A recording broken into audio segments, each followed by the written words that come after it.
This is going to be a quick video on how to derive the angle sum and difference identity formulas by using complex numbers. If you're like me, you can't remember these formulas off the top of the bat. You have to find them in a table or a formula sheet. This is a way I use every single time to derive these formulas from scratch, and it relies on the Euler Formula here, where it says if I have e to the I theta, again just being very loose, then I can write this as cosine theta plus I sine theta.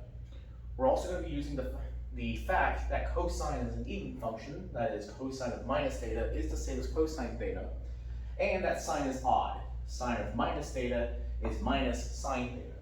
So first we're going to go ahead and derive the sum identities, and what we're going to be doing first is using this formula here. So we're going to have two complex numbers, say C and W, but I'm not going to write those down. I'm going to write e to the I psi plus phi. The order doesn't really matter here. So e to the I psi plus phi. Well, I have addition in the powers, so after I distribute, I'm going to go ahead and write these as a product. So this is e to the I psi, times e to the I phi. And now I'm going to expand these as a combination of cosines and sines. And so we'll do this, e to the I psi is the same as cosine psi plus I sine of psi, times e to the I phi is cosine phi plus I sine phi.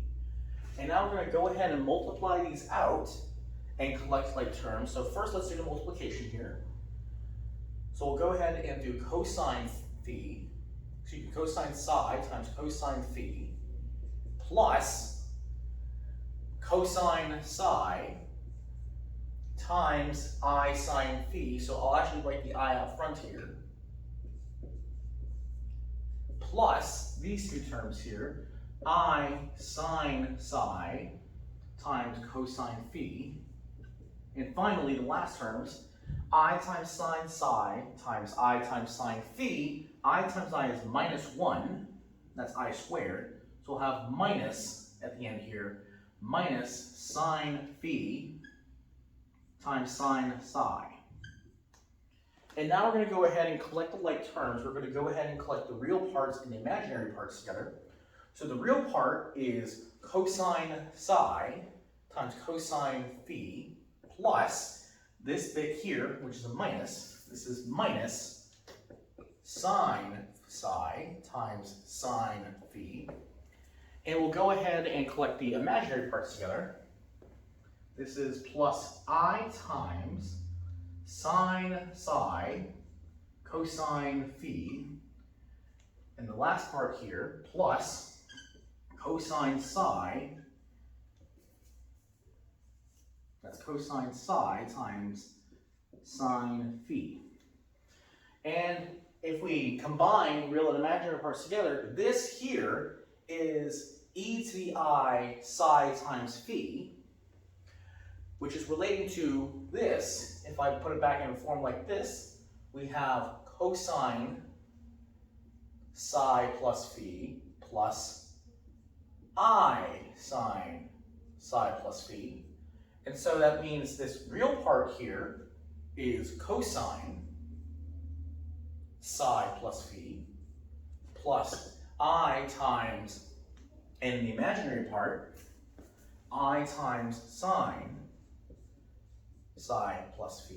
So this formula here, what we conclude is that cosine of psi plus phi is equal to cosine psi, the first, cosine phi, the second, minus sine psi, the first, sine phi, the second. Likewise, we can write sine of psi plus phi as this part and the imaginary part here.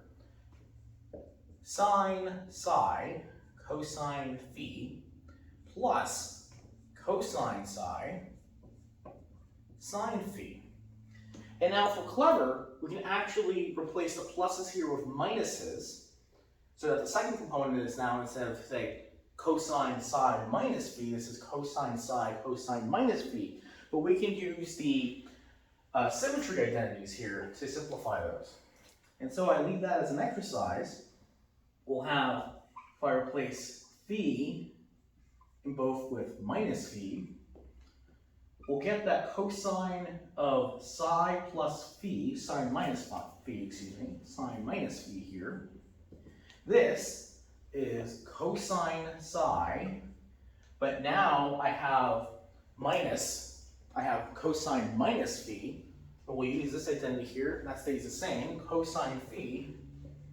And what we'll see is that this minus sign gets changed to a plus sign, as sine of minus phi is minus sine phi. So this last part is sine psi sine phi. And likewise for the sine identity, sine psi minus phi, we're going to replace the phis here with minus phis. So cosine minus phi again, that's just cosine phi. So this part is unchanged. This is sine psi cosine phi, and then the plus here will change to a minus. Then we have cosine of psi times sine phi, but sine minus phi instead here is minus sine phi. The plus there gets changed to a minus. And so without too much work, you can actually derive the sum of difference angle identities if you know some complex numbers.